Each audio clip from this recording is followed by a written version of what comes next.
Igreja, com a paz do Senhor Jesus. Glória a Deus. Hoje é noite de vitória. Hoje é comemorado no Brasil todo, Dia dos Pais. E eu quero já deixar para a igreja, falar algo para a igreja. Que o maior pai é aquele que deu a vida por nós, que derramou aquele sangue precioso por cada um de nós, para que hoje nós estamos aqui, temos vida e vida com abundância. Esse é o nosso Pai. E eu convido meus irmãos a abrir as vossas Bíblias no livro do Dr. Lucas, capítulo 15, versículo 11. É a passagem bem conhecida. Não vou demorar muito, porque não é de muito falar, não é por muito falar. Que vai dizer assim: a parábola do filho pródigo. Amém? Todos vocês encontraram? Glória a Deus. Se eu errar, irmão, porque eu estou um pouco nervosa. Parábola do filho pródigo, versículo 11. Continuou. Certo homem tinha 2 filhos. O mais moço dele disse ao pai: Pai, dai-me a parte dos bens que lhe cabe. Ele repartiu os haveres. Passando não muitos dias, o filho mais moço, ajuntando tudo o que era seu, partiu para uma terra distante e lá desposou de todos os seus bens. Viveu dissolutamente. Depois de ter consumido tudo, sobreveio aquele país uma grande fome. Ele começou a passar necessidade. Então ele foi e se agregou a um cidadão daquela terra. Este o mandou para o seu campo a guardar porcos. No 16 diz assim: ali desejava ele fartar-se das alfarrobas que os porcos comiam, mas ninguém lhe dava nada. Então caiu em si e disse: quantos trabalhadores do meu pai têm pão com fartura? Eu aqui morro de fome. Levantar-me-ei e irei ter com meu pai. E direi: Pai, pequei contra o céu diante de ti. Já não sou digno de ser chamado teu filho. Trata-me como um dos seus trabalhadores. E levantou-se e foi para seu pai. Vinha ele ainda longe, quando seu pai o avistou, e compadeceu dele. Correndo, o abraçou e o beijou. E o filho lhe disse: Pai, pequei contra o céu diante de ti. Já não sou digno de ser chamado seu filho. O pai, porém, disse a seu servo: trazei depressa as melhores roupas, vestiu, põe um anel no dedo e sandália nos pés. Fazer também e matar os novilhos cevados. Comamos e regozijamos, porque esse meu filho estava morto, reviveu, estava perdido e foi achado. Começaram a regozijar. No 25 diz assim: ora, o filho mais velho estivera no campo, e quando voltava, aproximou-se da casa, ouviu a música e as danças. Chamou os criados e perguntou-lhe: que é aquilo? Ele informou: veio teu irmão a teu pai. E teu pai mandou matar o novilho cevado, porque o recuperou com saúde. Ele se indignou e não queria entrar. Saindo, porém, o pai procurou reconciliá-lo. Mas ele respondeu ao seu pai: há tantos anos que te sirvo, sem jamais transgrediu uma ordem tua, e nunca me deste um cabrito sequer para alegrar-me com meus amigos. Vindo, porém, esse teu filho, que desperdiçou teus bens com meretriz, tu mandaste matar para ele um novilho cevado. Então lhe respondeu o pai: meu filho, tu sempre está comigo, tudo que é meu é teu. Entretanto, era preciso que nos regozijarmos e nos alegrarmos, porque esse teu irmão estava morto estava perdido e foi achado. Aleluia, glória a Deus. Irmãos, nesse capítulo, nesse versículo, vai contar a história de um filho que é chamado filho pródigo, porque ele requeriu do pai dele heranças que o pai só poderia dar para o filho se o pai já estivesse falecido. Mas o pai deu. E a história diz que ele esbanjou tudo. Mas no 17, fala que ele caiu em si. Ele se arrependeu. Não foi remorso, foi arrependimento de coração. E o pai recebeu com bom agrado, irmãos. Que o pai logo de longe, ao vê-lo, já se alegrou. O pai teve compaixão dele. Não olhou para os pecados que ele cometeu, não jogou na cara, não levou em conta, perdoou, houve perdão, mandou fazer festa, mandou se alegrar, se regocijar, porque o filho que tinha pecado contra ele se arrependeu e voltou para a casa do pai. E nessa noite eu quero falar, assim foi comigo, assim é contigo. Se você está aqui e tem um arrependimento no coração de algo que cometeu, e às vezes até está na casa do pai, mas é como se estivesse longe do pai. O pai hoje calça os pés. O pai hoje prepara um banquete, uma vestimenta nova. O pai hoje te chama pelo nome. O pai hoje te chama para sentar na mesa dele, porque houve arrependimento. E o Senhor diz na palavra dele que ele não tem prazer na morte do ímpio, quanto mais de um justo. E essa passagem é muito linda, irmão, que quando eu leio essa passagem aqui, fala de um filho que estava morto e reviveu, estava perdido e foi achado. E o Senhor se alegrou. E esse pai aqui significa Deus. Esse homem aqui significa todos nós que um dia estávamos perdidos e voltamos.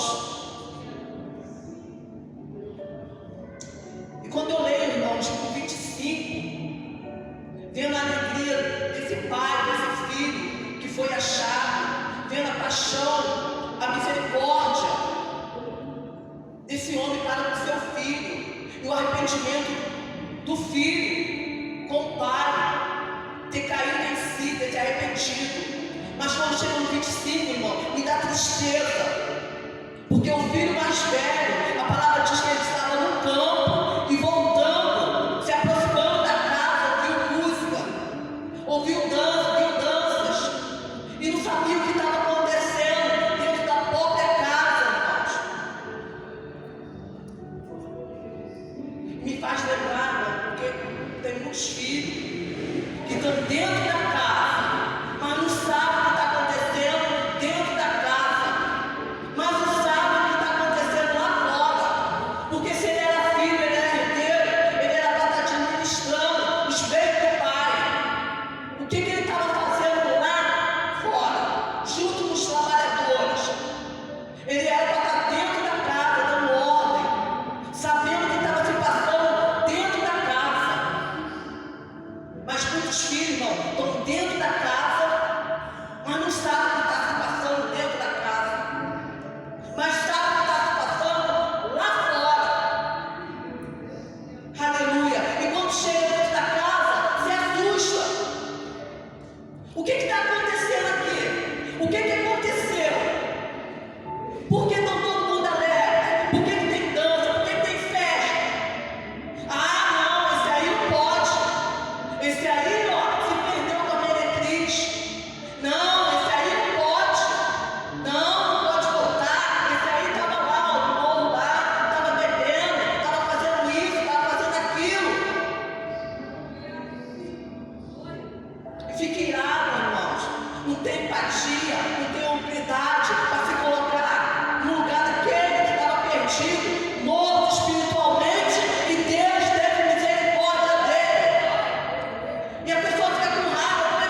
amor, irmão.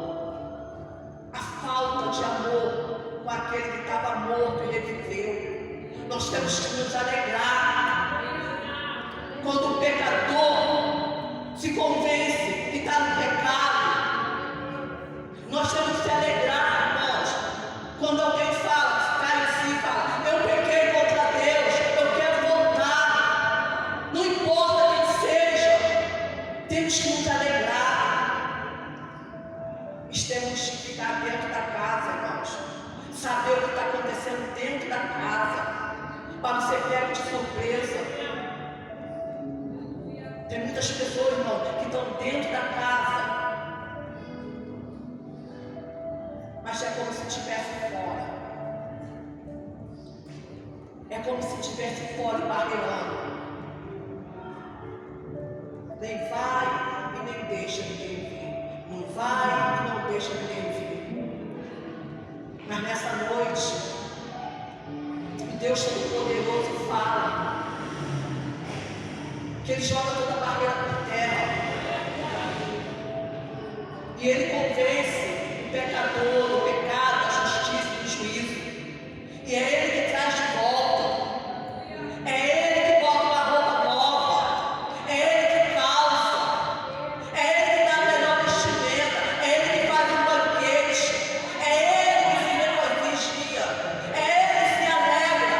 E a festa do céu, quando o pecador se arrepende do seu pecado e fala: Pai, eis-me aqui, me arrependo do que eu fiz, caí em si, eu quero é Ti, eu não quero mais essa vida. Chega, chega de comer junto com os porcos.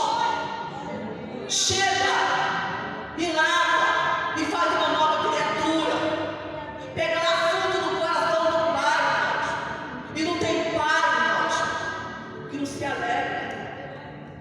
E me faz lembrar quando aquele povo veio preencher daquela mulher adúltera, falando do pecado dela. O Senhor não falou nada. Ali ele ficou ali, ó, escrevendo na areia. Depois ele falou que quem não tiver pecado, atire a primeira pedra. Irmão, sabe por que o pai escreveu na areia? Ele poderia escrever numa pedra, ele tem todo o poder, mas ele escreveu na areia. A areia, o vento leva. Quer dizer, eu me esqueço de todos os vossos pecados. Tudo se faz novo quando há arrependimento. Tanto é que ele falou para aquela mulher: vá e não peca mais, para que não suceda algo pior.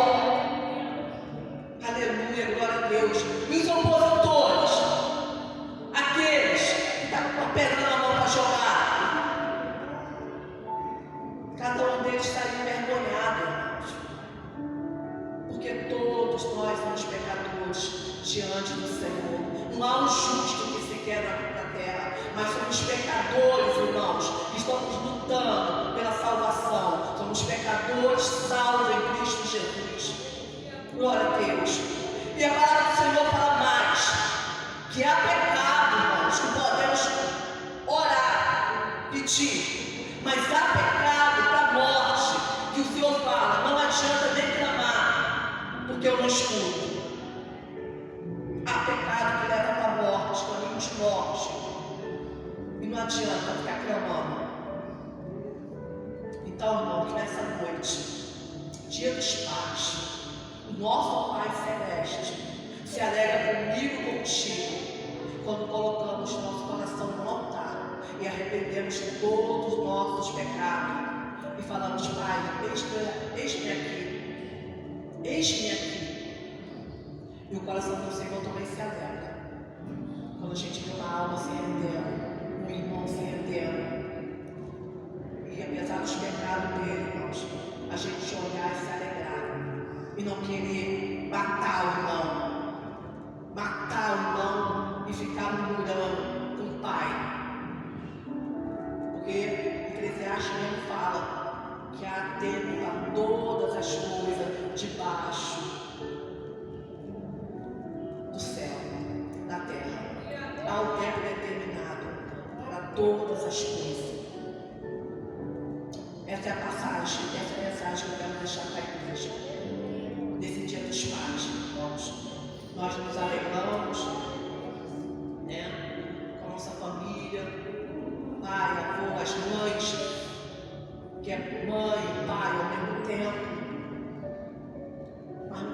esquecer que nós temos um Pai maior. Nós temos um Deus.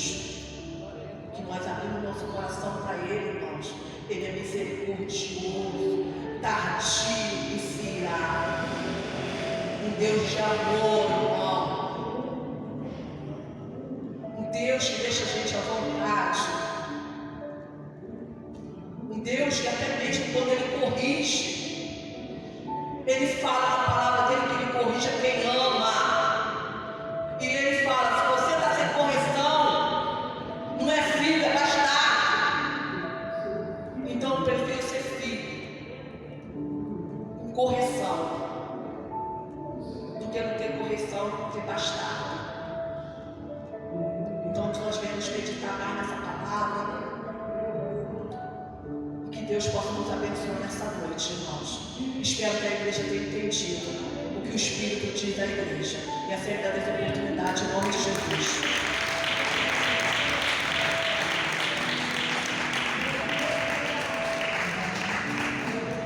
Amém? Deixa eu criança agora.